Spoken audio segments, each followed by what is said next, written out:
찬송가 540장 찬양 드리겠습니다.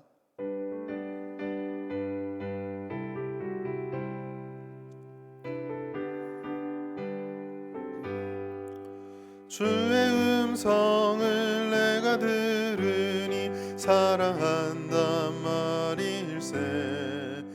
믿는 마음으로 주께 가오니 나를 영접하소서. 내가 매일 십자가 앞에 더 가까이 가오니 구세주의 흘린 보배 피로써 나를 정케 하소서. 주여 넓으신 은혜 베푸사 나를 받아주시고 나의 품은 뜻 주의 뜻같이 되게 하여 주소서. 내가 매일 십자가 앞에 더 가까이 가오니 구세주의 흘린 보배 피로써 나를 정케 하소서. 주의 보좌로 나아갈 때에 어찌하니 기쁠까. 주의 얼굴을 항상 배우니 더욱 친근합니다. 내가 매일 십자가 앞에 더 가까이 가오니 구세주의 흘린 보배 피로써 나를 정케 하소서. 우리 구주의 넓은 사랑을 측량할 자 없으며 주가 주시는 참된 기쁨도 헤아릴 수 없도다. 내가 매일 십자가 앞에 더 가까이 가오니 구세주의 흘린 보배 피로써 나를 정케 하소서. 아멘. 하나님 말씀 역대하 2장 5절부터 12절까지 말씀입니다. 역대하 2장 5절부터 12절까지 말씀, 자막과 성경을 보시면서 함께 읽도록 하겠습니다. 5절부터 있습니다. 내가 건축하고자 하는 성전은 크니 우리 하나님은 모든 신들보다 크심이라. 누가 능히 하나님을 위하여 성전을 건축하리요. 하늘과 하늘들의 하늘이라도 주를 용납하지 못하겠거든. 내가 누구이기에 어찌 능히 그를 위하여 성전을 건축하리요. 그 앞에 분향하려 할 따름이니이다. 이제 청하건대 당신은 금, 은, 동, 철로 제조하며 자색, 홍색, 청색실로 직조하며 또 아로 새길 줄 아는 재주 있는 사람 하나를 내게 보내어 내 아버지 다윗이 유다와 예루살렘에서 준비한 나의 재주 있는 사람들과 함께 일하게 하고 또 레바논에서 백향목과 잣나무와 백단목을 내게로 보내소서. 내가 알거니와 당신의 종은 레바논에서 벌목을 잘 하나니 내 종들이 당신의 종들을 도울지라. 이와 같이 나를 위하여 제목을 많이 준비하게 하소서. 내가 건축하려 하는 성전은 크고 화려할 것이니이다.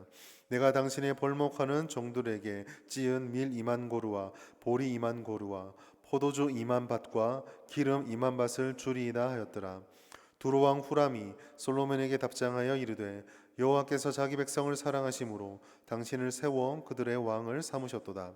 후람이 또 이르되 천지를 지으신 이스라엘의 하나님 여호와는 송축을 받으실지로다. 다윗 왕에게 지혜로운 아들을 주시고 명철과 총명을 주시사 능히 여호와를 위하여 성전을 건축하고 자기 왕위를 위하여 궁궐을 건축하게 하시도다. 아멘. 우리가 성경을 통해서 잘 알고 있으시다시피 다윗의 평생의 소원은 여호와의 성전을 짓는 것이었습니다. 그러나 다윗은 그 성전을 짓기에 합당하지 못하다는, 그래서 하나님께서 성전 짓기를 허락하지 않는다라는 말을 들었습니다. 그는 전쟁으로 인해서 피를 많이 흘린 왕이었기 때문입니다. 다윗은 이와 같은 하나님의 말씀을 듣고 그 아들인 솔로몬이 성전을 지을 수 있도록 재물과 성전 건축의 재료들을 자재들을 준비를 하였습니다. 그리고 오늘 본문에서 우리는 솔로몬이 마침내 그 성전 건축을 시작하는 장면, 그리고 그것을 시작하면서 두로 왕 후람, 열왕기 말씀에서는 히람이라고 불리는 두로의 왕과 여러 가지 사전 조율을 하는 장면을 만나게 됩니다.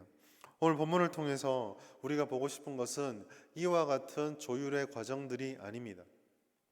솔로몬의 고백과 후람의 고백을 통해서 성전 건축 앞에서 우리가 주목해야 되는 것이 무엇인지를 함께 나누어 보고자 합니다. 첫 번째로 솔로몬의 고백입니다.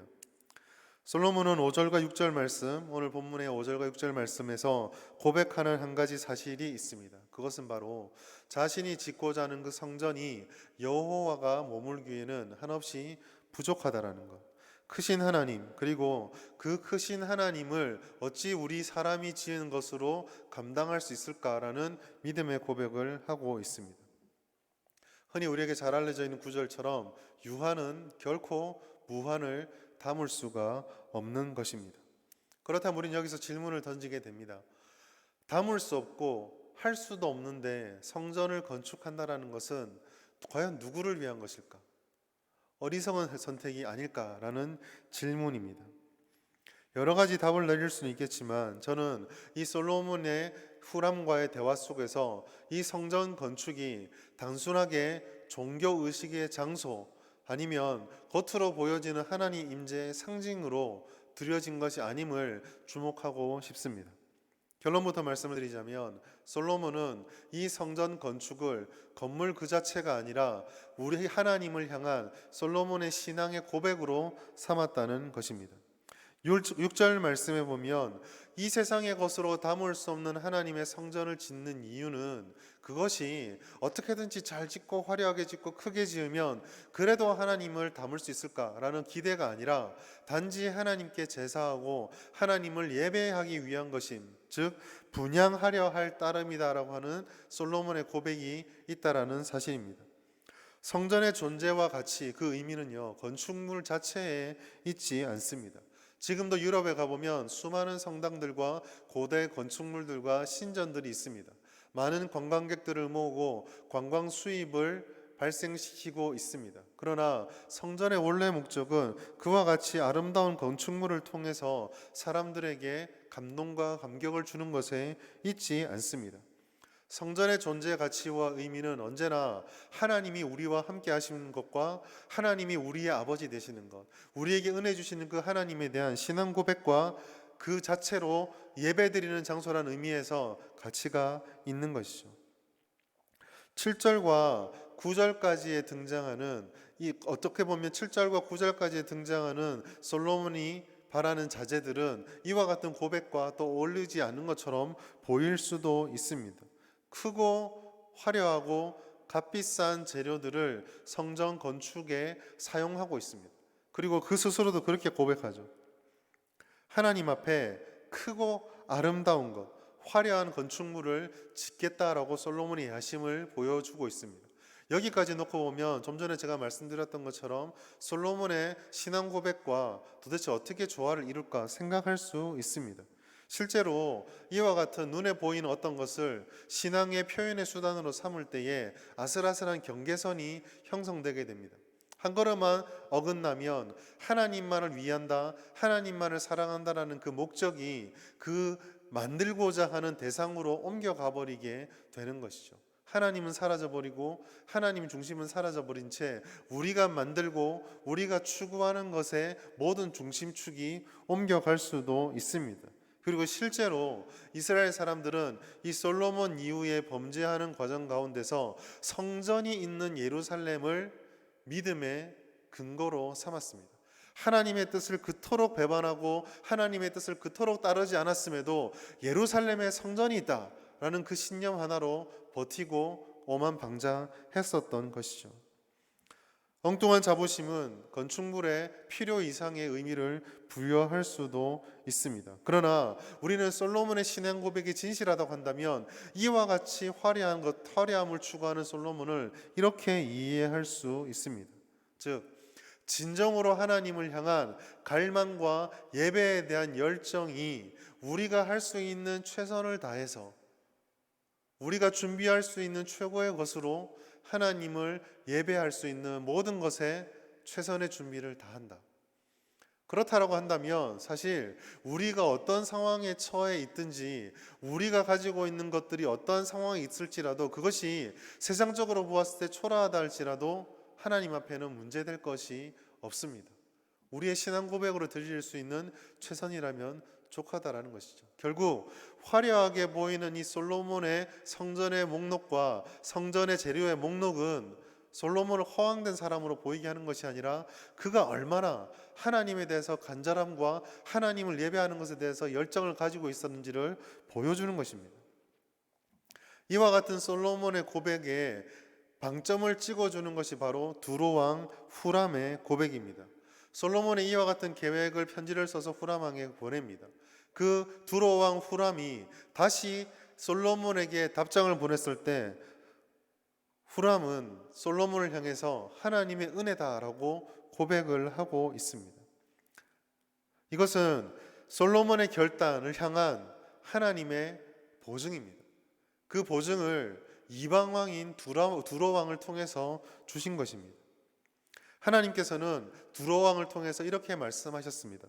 내가 나의 백성을 사랑하고 내가 나의 종 다윗을 사랑하여 그 사랑의 증거로 하나님의 뜻을 이루어가며 그들의 신앙을 풍성하게 키워줄 지혜의 왕 솔로몬을 주었다라고 말씀하고 있는 것이죠.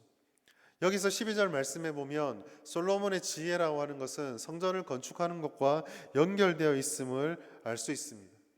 그리고 이것은 앞서 말했던 솔로몬이 신앙 고백적인 근거와 기초를 가지고 모든 것을 준비했다는 것을 이해한다면 결국 진정한 지혜라고 하는 것은 건축을 잘하는 게 아니라 그러한 것들을 추구할 수 있도록 하나님을 향해서 온전하게 고정되어진 신앙을 의미한다고 할 수 있습니다. 보다 단순하게 말하자면 진정한 지혜는 하나님을 향한 온전한 신앙입니다. 사랑하는 성도 여러분, 오늘날 우리는 많은 지혜를 구하고 하나님을 향한 은혜를 구하고 있습니다.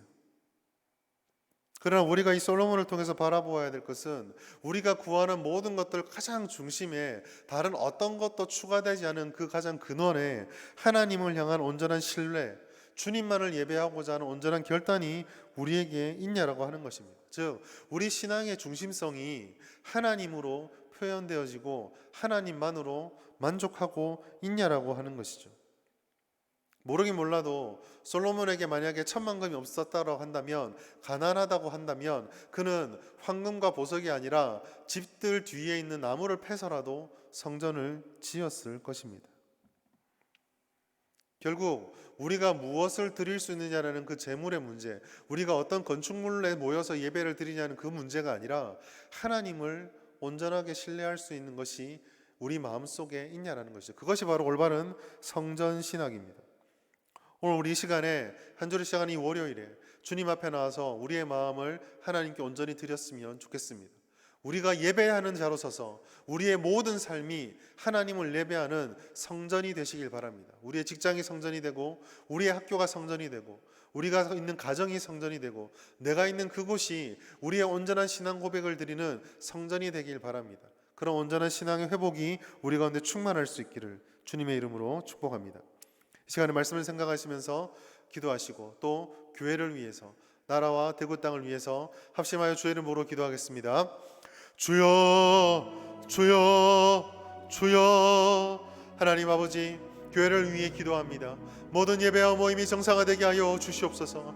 힘써 모이는 교회가 되게 하시고 하나님의 은혜로 회복되는 교회가 되게 하여 주시옵소서. 성도들의 가정과 기업과 직장 위에 하늘의 물질을 부어주시고 채워주시옵소서. 아버지 하나님께서 주시는 기도 응답과 하나님이 열어주시는 문의 역사가, 복의 역사가 우리 가운데 충만히 거하게 하여 주시며 그것을 통하여 감사가 넘치게 하여 주시옵소서. 다음 세대가 불꽃같이 일어나며 하나님 아버지께 주시는 진정한 부흥을 경험할 수 있도록 인도하여 주시옵소서. 대구와 나라와 민족을 위해 기도합니다. 하나님 아버지, 대구 땅 위에, 이 나라 위에 아버지 깊게 드리워져 있는 코로나19의 어둠이 무너지게 하여 물러가게 하여 주시고 하루속히 백신과 치료제가 개발되어서 우리의 모든 일상이 정상화될 수 있도록 도와주시옵소서. 아버지 하나님, 국민들이 어려움을 잘 이겨낼 수 있도록 도와주시며 특별히 기업과 경제가 회복될 수 있도록 도와주시옵소서. 하나님을 대적하는 가치들과 포괄적 차별, 나쁜 포괄적 차별 금지법들이 하나님 아버지 국회를 통과하지 아니하도록, 이 땅에 관영하지 못하도록 하나님 막아주시옵소서. 한반도의 전쟁의 위협이 사라지게 하시고 자유평화 통일이 이루어지게 하여 주시며 한국교회 예배가 다시 회복되어지고 믿음의 본질이 회복되어 주님께 주시는 진정한 부흥을 경험한 교회가 될 수 있도록 주여 함께하여 주시옵소서.